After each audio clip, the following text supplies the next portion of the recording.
सिरसा से भाजपा के लोकसभा उम्मीदवार डॉक्टर अशोक तंवर ने विपक्ष पर निशाना साधते हुए कहा कि विपक्ष का गठबंधन जेल से बचने के लिए किया गया है। उन्होंने कहा कि प्रधानमंत्री नरेंद्र मोदी ने कहा है कि 2024 के चुनाव के बाद भ्रष्टाचारियों के खिलाफ और भी मुहिम तेज की जाएगी। डॉक्टर अशोक तंवर सिरसा में कार्यकर्ताओं से मिलने के बाद पत्रकारों से बातचीत कर रहे थे। वहीं उन्होंने कांग्रेस पर भी जमकर निशाना साधा।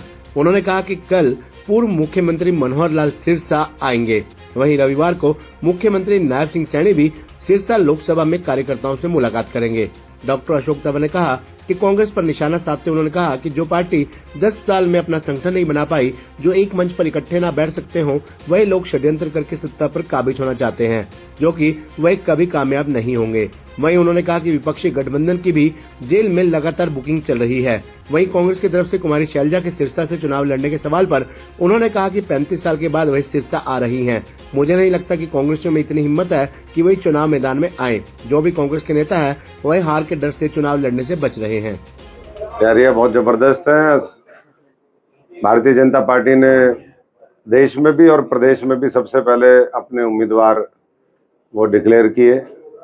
उससे पहले 10 वर्ष का काम है। एक महान विजन है आदरणीय नरेंद्र मोदी जी का। एक देश को अखंड और देश को मजबूत करने वाली विचारधारा है, अच्छी नीतियां हैं और लोगों का आशीर्वाद है। तो ऐसे में मैं समझता हूं कि बहुत ज़बरदस्त रिस्पॉन्स है। आज से हमारी रैलियां शुरू हो रही हैं। हरियाणा के मुख्यमंत्री नायब सैनी जी आज रैलियों आज से शुरुआत करेंगे। कल मनोहर लाल जी के प्रोग्राम है। कल भारतीय जनता पार्टी का स्थापना दिवस भी है। हर गांव में हर घर पर झंडा लगे, ये लक्ष्य लेकर के भारतीय जनता पार्टी मैदान में उतरी हुई है।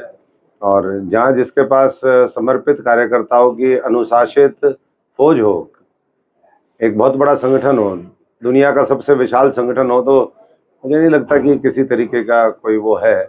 और लगातार आगे भी इसी तरीके से और जो हमारे कार्यक्रम होंगे, रैलियाँ 7 तारीख को टोहाना की रैली है, 10 तारीख को कालावाली की रैली है और 11 तारीख को फतेहाबाद की रैली है। और हमने जो भी वर्कर मीटिंग है वो कर ली है, जनसंपर्क हमारे जारी हैं।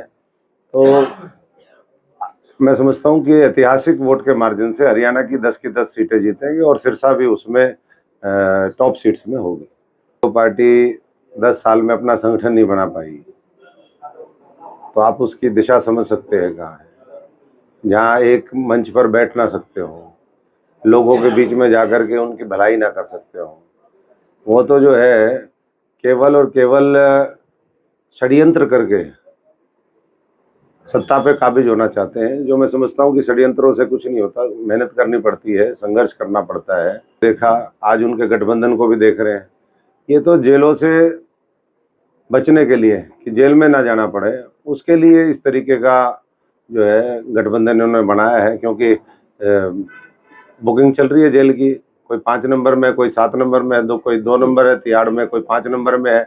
और मोदी जी ने कहा है कि आने वाले समय में भ्रष्टाचार को खत्म करने के लिए और मुहिम हम तेज करेंगे 2024 के बाद। तो मैं तो धन्यवाद करता हूं। मैं तो इसीलिए भारत निर्माण के लिए, विकसित भारत के लिए 140 करोड़ लोगों का भला हो, इसके लिए भारतीय जनता पार्टी में आया। और मैं समझता हूं कि इसीलिए भ्रष्टाचार इस देश की सबसे बड़ी समस्या है।